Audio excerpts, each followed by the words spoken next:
What's going on, YouTube fam? It's your boy Tony 2 times, and we back with another episode of the Baltimore Way, man. Got a special one for y'all tonight.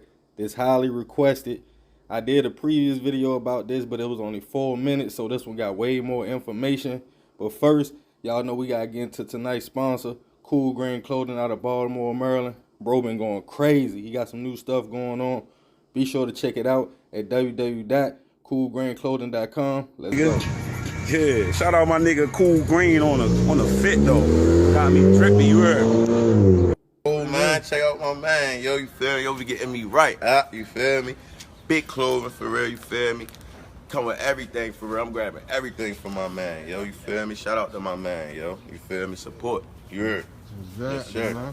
Cool Green right here, Sadie. Cool Green, you already know downtown Baltimore, that's where we at. You already know representing New York, Harlem shit right here, uptown. But we downtown right now. You see that? My man, yo, come and get my man Cool Green. Rock it, you see it. I'm gonna make it look good for niggas to get. Betty, sales is going up today because of the Cool Greens. And I'm telling you, follow Cool Green Clothing. It's so important for us to support our entrepreneurs. There's so much talent in Baltimore. And as a creative entrepreneur myself, I know how hard it is. And I love to see just people going out there and going for their dreams. So let's get it. Bless up. And tonight we're gonna take it to Baltimore in the 90s and talk about that boy, Anthony Jones. Let's get right into it.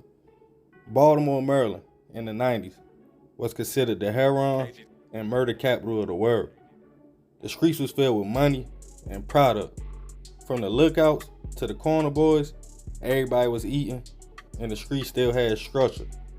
My father and mother told me the money was so plentiful, it was nothing to stand outside and make a couple bands. For one Baltimore youngin', East Baltimore was his turf. Anthony Jones' name still rings bells till this day. But back in the day, in the Baltimore streets, sources say Anthony was a young boss. With Nigerian blood running through his veins, but Baltimore culture in his mind and heart, Anthony and his guys ran their hood like it was no tomorrow. $30,000 a day in the 90s was the extent to Anthony's hustle. Heroin and coke been the #1 sellers. His crew hustled night and day. It was known for getting active if anybody cracked slick. But respecting Baltimore streets does not come easy. It's a dug eat dug world. And with thousands of street crews at the time, Anthony knew him and his squad had to show and prove. So much money, some say BPD was even on the payroll, giving tips of raids or what crews were up and coming.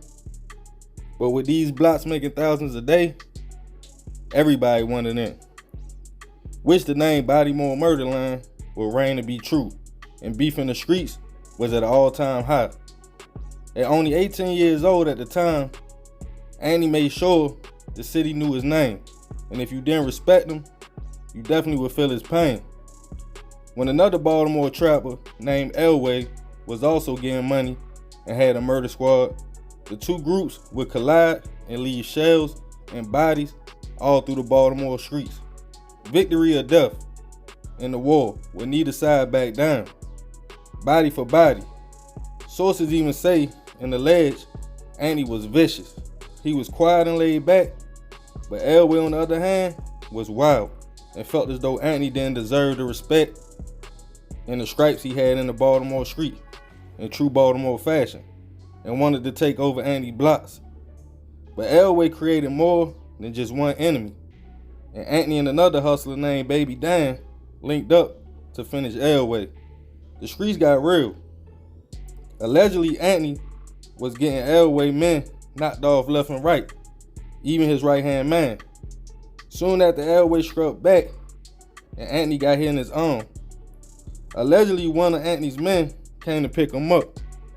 When he pulled up, shooters came out, tried to assassinate him, but AJ survived. While in John Hopkins for treatment, one of AJ's closest little mans was hit, Lil Neck, which would make AJ want every enemy hit, but he would be patient and be low key. While Elway thought he was winning, Anthony was plotting and called 3 of Elway's street soldiers and got them to agree to hit their boss man. The double cross was real and it was set. And when the day came, shots was fired. But what hit and killed Elway's bodyguard and only injured Elway. He ran and collapsed in somebody's house, but survived. But Anthony wanted the job finished, even offering the BPD 5 racks to get him to the hospital with Elway, and $10,000 to lock him up on false charges and bring him to his crew. Even enlisting one of his guys to go to the hospital with a needle full of Drano, but was unsuccessful. And Elway instead went down for a narcotics charge. Anthony still remained king and money was still flowing. Eventually, after getting informants and a lot of investigation, the BPD and feds finally got Anthony off the street. But being the boss, he was allegedly, through a jail phone and cold talk, Anthony wouldn't go down without a fight, telling his crew to take care of all the informants, in which some alleged one being his own brother, in which he would lose his life in the East Baltimore streets.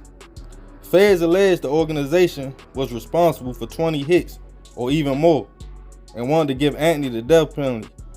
Instead, he was found guilty and sent to Supermax. Prosecutors alleged Anthony had too much power to be able to contact the outside world.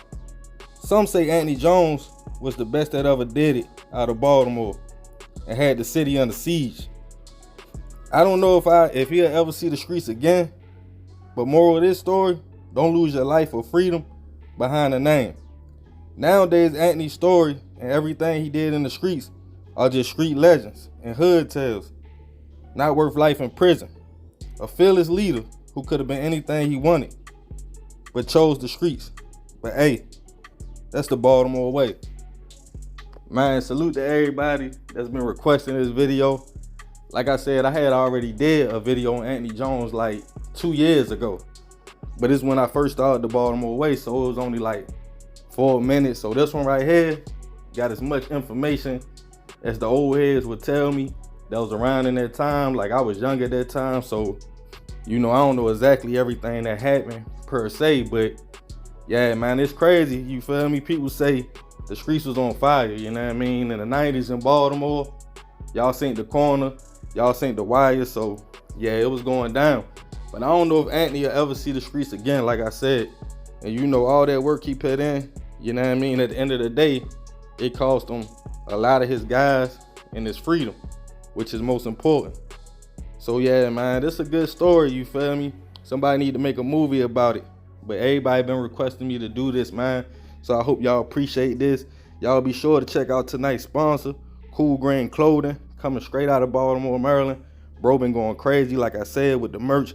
He got everything, anything you want, from shorts, t-shirts, everything, masks. So be sure to check them out, www.coolgrainclothing.com. Be sure to check out the links in the description if you want to support the channel. We on that road to 50K. I appreciate y'all, fam. It's all love. Let me know what y'all want to see next. I'm out.